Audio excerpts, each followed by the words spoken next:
साथ अंकिता मिश्रा। स्वागत है हमारे special programme Haryana this week में, जहां हम बताएंगे कि इस हफ्ते हरियाणा में क्या कुछ हुआ फटाफट अंदाज में। चलिए सबसे पहले खबर पर आगे बढ़ते हैं और बताते हैं कि इस बार बजट में हरियाणा को क्या मिला और इस पर क्या कहते हैं कांग्रेस सांसद देवेंद्र हुड्डा और भाजपा के सांसद कृष्णपाल। बजट साल 2024-2025 में केंद्रीय करों और शुल्कों की शुद्ध आय से हरियाणा राज्य को 13,063 करोड़ रुपए मिले हैं। बजट दस्तावेज में हरियाणा स्थित global centre for nuclear energy partnership का भी जिक्र है। इस पर क्या कहते हैं कांग्रेस सांसद दीपेंद्र हुड्डा, सबसे पहले उन्हें सुनिए। So your party has also been saying that some features from the Nyay Patra, specifically internship program, have been taken from the like I said, no substantial measures to check rising inflation and rising unemployment in the country.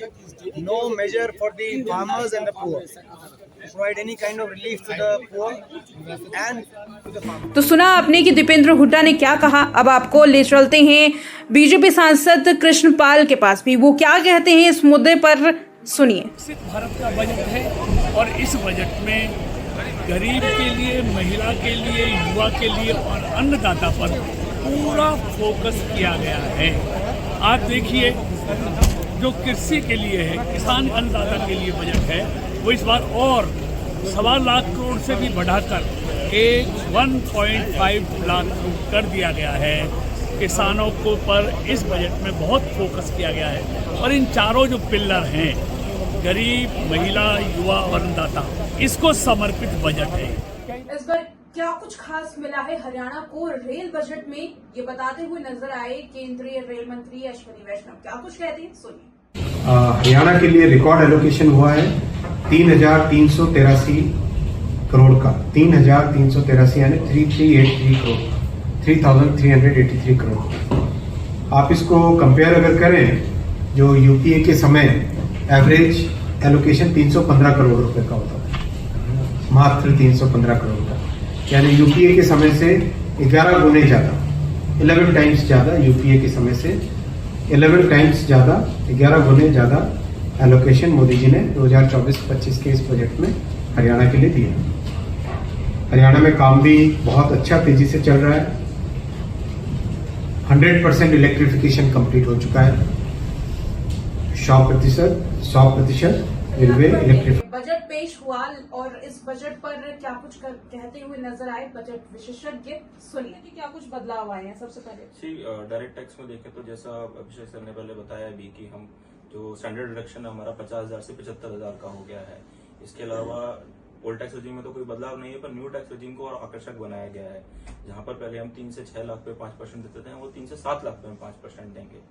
ऐसे ही 6 से 9 पे देते थे, 9 से 12 पे देते थे, तो उसको 7 से 10 और 10 से 12 कर दिया गया है, 10% और 15%। तो सीधा 17,500 रुपए की वार्षिक। जैसे मैंने स्टार्टिंग में कहा कि हम 70-80% सेटिस्फाई हैं बजट से। हालांकि गवर्नमेंट ने कुछ ऐसी नई स्कीम्स आम जनता के लिए नहीं दी है। अगर आप स्पेसिफिक सेक्टर्स को छोड़ दें तो गवर्नमेंट का आज भी मेन बजट अप्रोक्सीमेटली 30 से 40% बजट डिफेंस सेक्टर में ही गया है, ना कि आपका इंफ्रा सेक्टर में या और सेक्टर में गया है।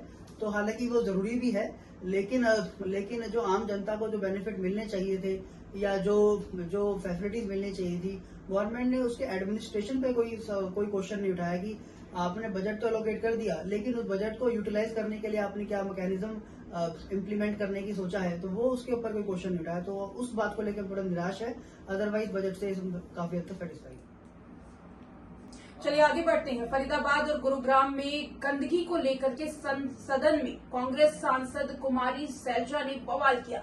कुमारी सैलजा ने सरकार को कटघरे में खड़ा करके कई सवाल पूछे। स्मार्ट सिटी, अब सर स्मार्ट सिटी फरीदाबाद में आप अगर 2 कदम पर है Faridabad, it is an overgrown urban slum.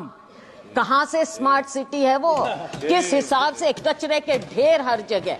और मिलेनियम सिटी गुड़गांव, खुद कॉलीग वहां से मंत्री, वहां से एमपी, 2 दिन पहले उनका इतना बड़ा इंटरव्यू छपा था कि वहां पर क्या बदहाली है गुड़गांव में कचरा प्रबंधन की। आप उनकी ही बात सुन लें क्या हो रहा है। मैं उम्मीद करती हूं कि आपस में कॉलीग्स जो माननीय पूर्व मुख्यमंत्री हैं वो अपने यहाँ पर कॉलीग की बात सुनेंगे। दूसरे फरीदाबाद में एक और कॉलीग हैं केंद्रीय मंत्री, उनकी बात सुनेंगे। इन शहरों का तो थोड़ा आप कल्याण करिए।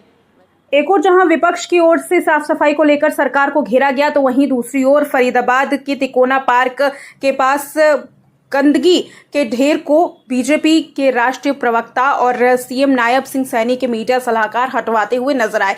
वीडियो में देख सकते हैं कि कैसे राजीव जेटली साफ सफाई को लेकर के लोगों के प्रति न केवल जागरूकता फैलाने का काम कर रहे हैं, बल्कि अपने शहर को स्वच्छ बनाने के लिए हर संभव प्रयास करते हुए नजर आए। अब आपको दिखाते हैं द इम्प्रेसिव टाइम्स की खबर का तर्जुमा।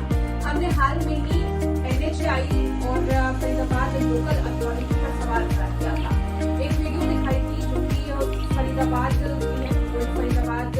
चौक पर मथुरा रोड के बगल में जो ग्रिल्स लगाई गई हैं और जो पेड़ पौधे लगाए गए हैं उसकी हालत क्या है, इसके बारे में एक वीडियो दिखाई गई थी जिसमें पेड़ पौधे सूखे थे, जहाँ एक और पौधारोपण की बात की जा रही थी तो दूसरी ओर पौधों का संरक्षण जो है वो नहीं किया जा रहा था। इस वीडियो को देखने के बाद सरकार ने इस पर कार्रवाई की। जो सूखे हुए पेड़ थे उसे हटा लिया गया, उस पर नए स्तर से पौधारोपण हो रहा है और ग्रिल्स का भी जो काम है मरम्मत का वो भी जल्दी शुरू कर दिया जाएगा। देखेंगे। चलिए अब आपको दिखाते हैं द इम्प्रेसिव टाइम्स की खबर का तर्जुमा। हमने हाल में ही NHAI और फरीदाबाद कुछ दिन पहले ही इसी जगह पर खड़ी होकर के मैंने आपको एक रिपोर्ट दिखाई थी। मैं इस वक्त फिर से बता दूं कि ओल्ड फरीदाबाद की जो मथुरा रोड है वो यहाँ पर मौजूद है। मेरे ठीक सामने ओल्ड फरीदाबाद का मेट्रो स्टेशन है और यहीं से खड़े होकर मैंने आपको दिखाया था कि कैसे जर्जर हालत हो गई है इन जो बैरिकेडिंग्स लगाए हैं, जो ग्रिल्स लगाई गई हैं इनकी, और साथ ही पेड़ पौधों की। और अब इस पर जो कार्रवाई है वो की गई है। बता दें जो कि हमने जो खबर दिखाई थी उसका असर यहाँ पर होता हुआ नजर आया है। जो खबर दिखाई गई थी कि यहाँ पर जो पौधे हैं वो पूरी तरीके से सूख गए हैं। एक और जहाँ फरीदाबाद को ठीक करने की बात की जाती है, सुंदर बनाने की बात की जाती है, और लेकिन वहीं दूसरी ओर मैंने ये भी बताया था कि कैसे एक तरफ पौधारोपण चल रहा है और दूसरी तरफ इन पौधों का ये हाल बुरा है, जहाँ पर एक बार लगा तो दिए जाते हैं, वृक्षारोपण कर तो दिया जाता है, लेकिन इसका रख रखाव जो है वो नहीं हो पाता। और इस खबर का असर ये हुआ है कि यहाँ पर देख सकते हैं जो पेड़ सूखे थे उन्हें काट दिया गया है, हटा दिया गया है और यहाँ पर अब जो नए पेड़ हैं वो लगाए जाएंगे, नए तरीके से पौधारोपण किया जाएगा और फिर से साफ किया जाएगा। और यहाँ पर देखिए बहुत सारी गंदगी भी थी, गंदगी को भी साफ कर लिया गया है और जल्द से जल्द ये जो टूटे हुए ग्रिल्स हैं इनका भी काम शुरू कर दिया जाएगा। फरीदाबाद में राज्य स्तर पर खेल महाकुंभ हुआ और इसमें फरीदाबाद के रक्षित बेनवाल ने ताइक्वांडो में बाजी मारी और लड़कियों में स्वेच्छा ने ताइक्वांडो में झंडे गाड़ दिए। देखिए। फरीदाबाद में राज्य खेल महाकुंभ प्रतियोगिता का आयोजन किया गया, जिसका शुभारंभ उद्योग एवं वाणिज्य श्रम चुनाव मंत्री मूलचंद शर्मा ने किया। बता दें कि फरीदाबाद को ताइक्वांडो और शूटिंग की मेजबानी दी गई थी और इस प्रतियोगिता में लगभग 874 खिलाड़ियों ने हिस्सा लिया था। खास बात यह है कि ताइक्वांडो में फरीदाबाद के रक्षित बेनवाल और स्वेच्छा ने बाजी मारी। क्या कुछ कहते हैं नजर आए इस पर रक्षित बेनवाल, सुनिए उन्हीं के ज़बानी। मेरे साथ यहाँ ताइक्वांडो प्लेयर फरीदाबाद से रक्षित बेनवाल हैं जो अभी मैच जीत करके आए हैं। सबसे पहले तो कॉन्ग्रेचुलेशंस रक्षित आपको। Thank you ma'am. कैसा लग रहा है मैच? अच्छा लग रहा है, सेमीफाइनल में पहुँच गए हैं, अब देखते हैं। अब फाइनल्स का इंतजार है बहुत। हाँ फाइनल्स का इंतजार है मैम, अच्छे से खेलेंगे सेमीफाइनल है। ये पहली बार है आपका या इससे पहले भी आपने? मैम ये महाकुंभ पहली बार है मेरी। वैसे मैं स्टेट और नेशनल और इंटरनेशनल्स खेला हुआ हूँ अपनी स्टेट और मतलब अपनी कंट्री के लिए, और मेरे नेशनल्स में 3 मेडल है पिछले साल कॉन्जिक्यूटिव, और ये महाकुंभ मेरी पहली बार है। इंटरनेशनल में भी आप जा चुके हैं? हाँ मैम ओपन इंटरनेशनल्स खेला हुआ हूँ मैं, कोरिया एंड नेपाल खेला हुआ हूँ। G1 इंटरनेशनल टूर्नामेंट्स होते हैं वो, उससे इंडिया में रैंकिंग बढ़ती है प्लेयर की। तो अभी कब से आप खेल रहे हैं, कितने साल हो गए? मेरे को मैम ताइक्वांडो खेलते खेलते 12 साल हो गए। क्यों इंटरेस्ट आया इतना खेलने के लिए? स्पोर्ट ताइक्वांडो बहुत ही पैशनेट गेम लगा था जब मैं 6 साल का था शायद, जब से मैं खेल रहा हूँ और मतलब खेलता गया फिर इंटरेस्ट बढ़ गया। अचीवमेंट्स आती हैं, इंटरेस्ट बढ़ गया साथ साथ, तो कंटिन्यू चलता है। ओलंपिक में जाने का सपना है? ओलंपिक जाने का तो मैम सपना है ही, अपनी कंट्री को रिप्रेजेंट करने का। अभी तक कोई ताइक्वांडो में गया नहीं है ओलंपिक, तो ड्रीम तो बनता ही है। तो चलिए अब जानते हैं कि अगले कुछ दिनों तक हरियाणा में मौसम किस ओर देगा दस्तक। हरियाणा में मॉनसून ने दस्तक दे दी है और कई राज्यों में झमाझम बारिश भी हुई। इसी बीच में आने वाले दिनों के हाल के बारे में भी जान लेते हैं। जहां बीते दिन 27 जुलाई को अधिकतम तापमान 33 डिग्री और न्यूनतम 27 डिग्री दर्ज किया गया, तो वहीं हल्की फुल्की बारिश के साथ धूप भी निकली। वहीं 28 जुलाई रविवार की बात की जाए तो अधिकतम तापमान 35 और न्यूनतम तापमान 28 डिग्री दर्ज किया जा सकता।